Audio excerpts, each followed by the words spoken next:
I've been working to create a continuing spiral cross-linked kite sort of shape.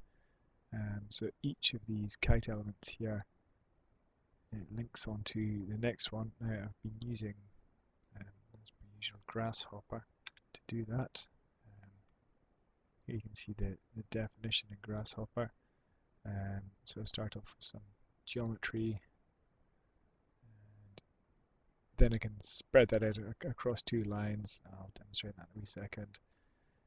Twist the boxes around, resize them a little bit, just to give the different size sails and the different heights of where they are.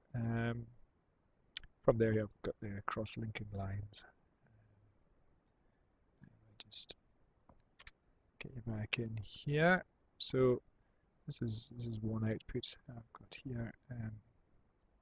You can see a rough idea of what's being created.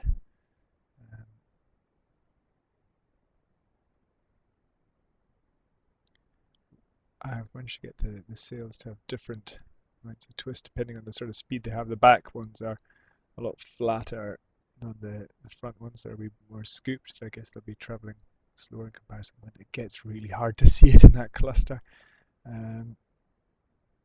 Yeah, it really is quite tricky to see what's going on there. Again, fairly slowly into the front here. I'd need, of course, O-shaped ring or something here to hold the front, you know, at the top and at the bottom.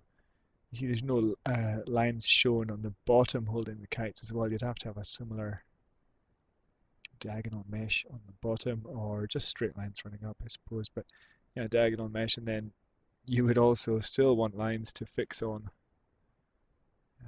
keep the kites inflated. Your standard sort of rigging lines, some going to the outside, some going to the inside.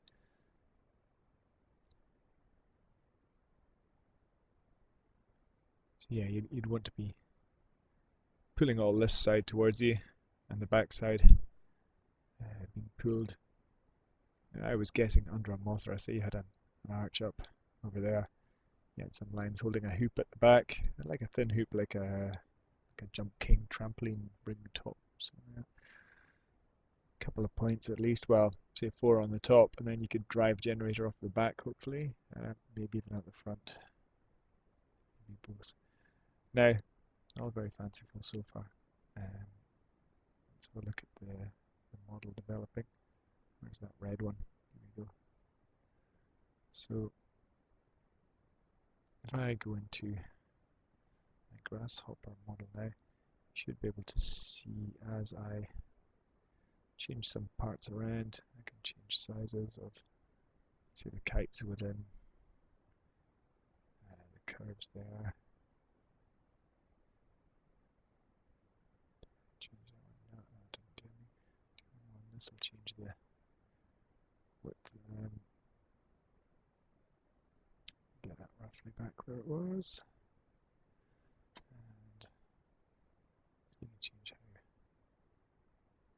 how one way or the other. I think that one's roughly about there. So yeah, so that was changing the individual kite sizes. If we can look at the rotation angles. And this is as a function of the distance from the center that each one is applied. So the ones at the back do tend to get further exaggerated.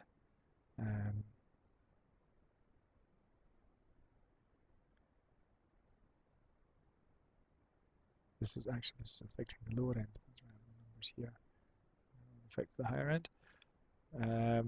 What else have I got? I've got distribution along the curves. You can have, well, the top's more forward, but if I do the same to the bottom, it's sort of, sorry, these should be on the, see what I've changed there. I've changed the way that, see where the bottoms are set and then the tops are set along these outer curve shapes.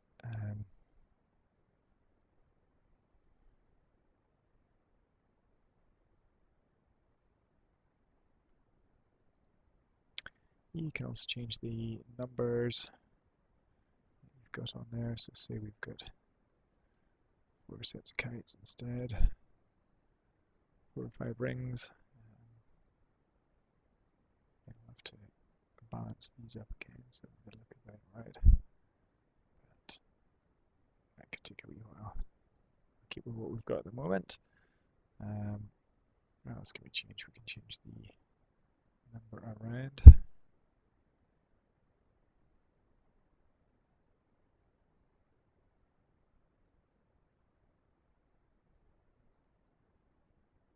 Yeah, it's quite a neat wee configuration, neat wee tool to build. But like I say, in order to make it practicable, you'd have to fix these inner kites, but more so the inner edges of them. You can see they are fixed to one another around the ring at the moment, but there's nothing front to back in that. So you can see it's pretty tricky to know what's going on when you're looking at that. Sorry if it's a bit confused. Maybe I'll send you the files. It's easier if you have a play with it yourself. Okay, let me know what you think as usual. Cheers.